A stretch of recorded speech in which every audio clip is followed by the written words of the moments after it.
Welcome, bienvenidos to the 1347 podcast. Big shout out to our international audience. We've had some folks since the last two episodes tune in and show the podcast some love. I'd like to recognize Casablanca, Morocco. Big shout out to Casablanca. Thank you for tuning in. London, England. Big shout out to London, England. Lisbon, Portugal. Thank you so very much, Lipson, for reaching out and showing us some love. And lastly, Dundas, Ontario, Canada.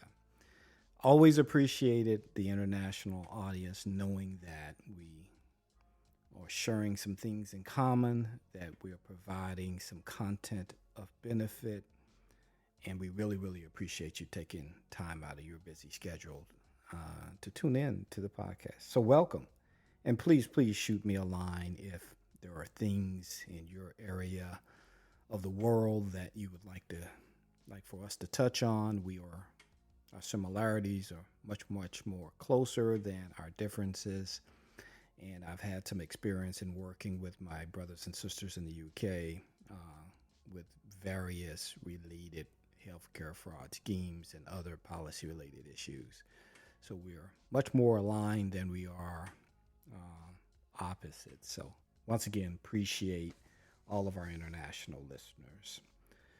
This episode was inspired by multiple conversations and requests that I've had and received primarily over the last couple of months from senior citizens and patients who I've presented in front of in various settings such as nursing homes and community centers, and talking about how to protect themselves against fraudsters. And quite a few of them have asked me about the explanation of benefits and what is this form and why is it sent out. And quite frankly, they don't always understand some of the technical language contained in this document. So I wanted to fast track this episode to get that out to that audience, because I think it's vitally important that we touch on a very simple document, but a very important document.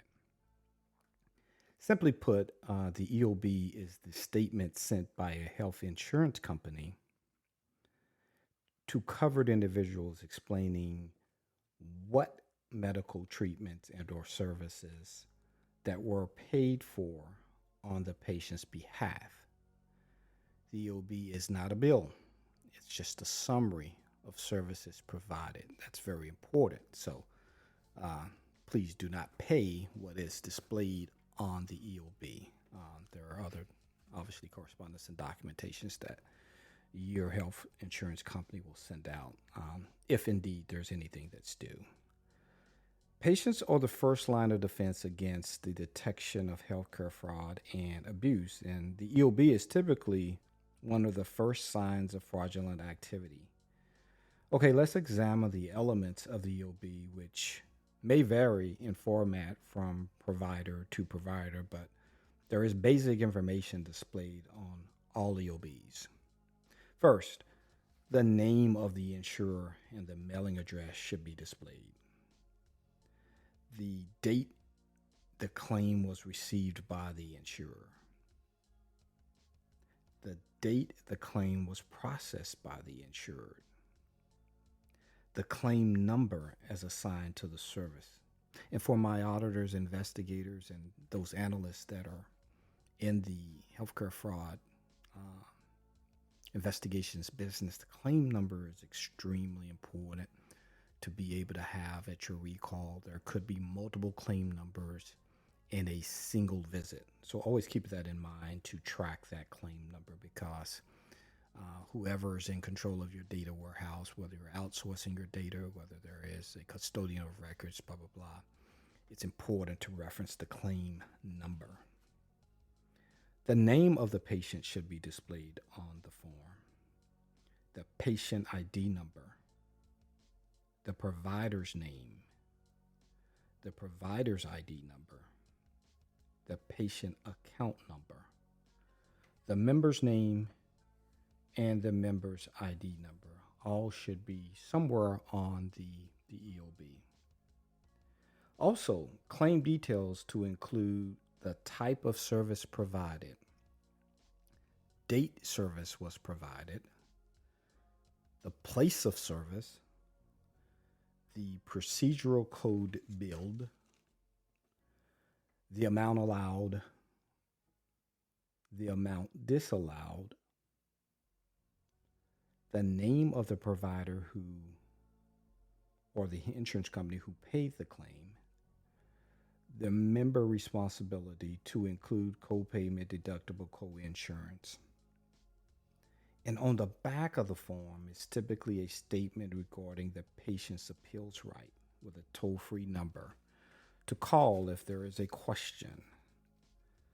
What can be gleaned from EOBs and fraud investigations, and this is for my investigators and auditors, is the EOB supports the allegations of upcoding. It supports the allegations of services not rendered. It supports the allegations of identity theft. Next, and this is very important, it's a necessary comparison document against the provider's explanation of benefit. Wait, what? The provider's explanation of benefits is something that the attending physician or the entity that provided the service receives as a result of that service. It's a summary of what they treated the patient for and ultimately what they will be billing for. So they get a copy.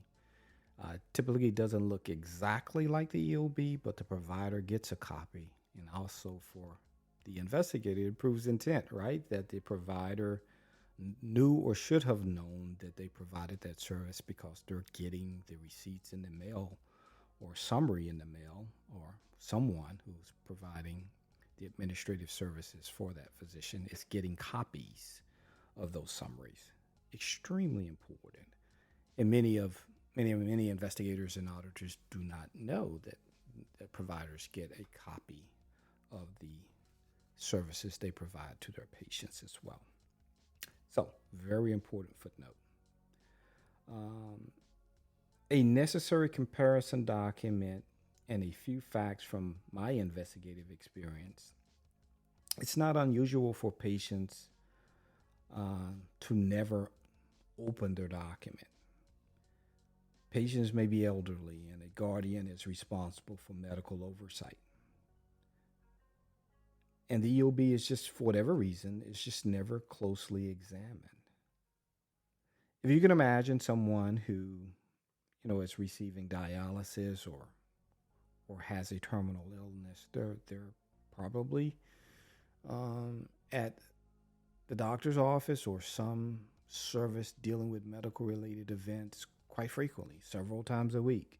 And you can imagine the number of EOBs that piles up. So it's not uncommon for those to go unopened.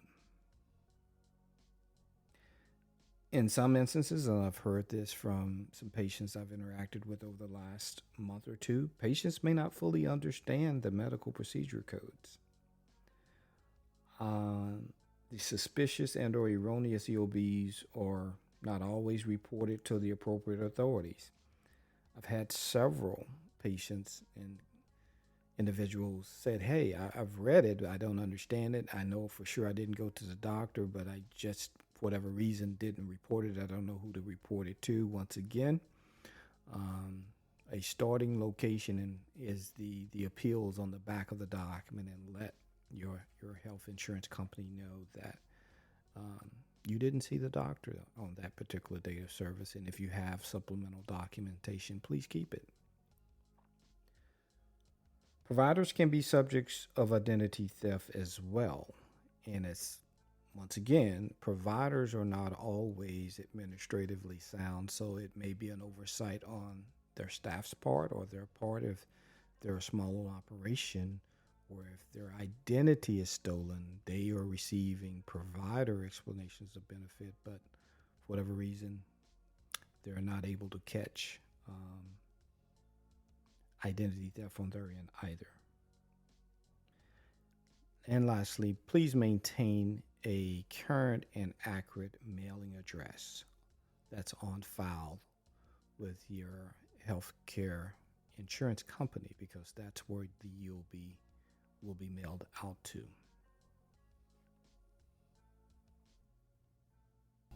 Big shout out to the Texas Oversight Nation and all the great questions we get each week from our subscribers.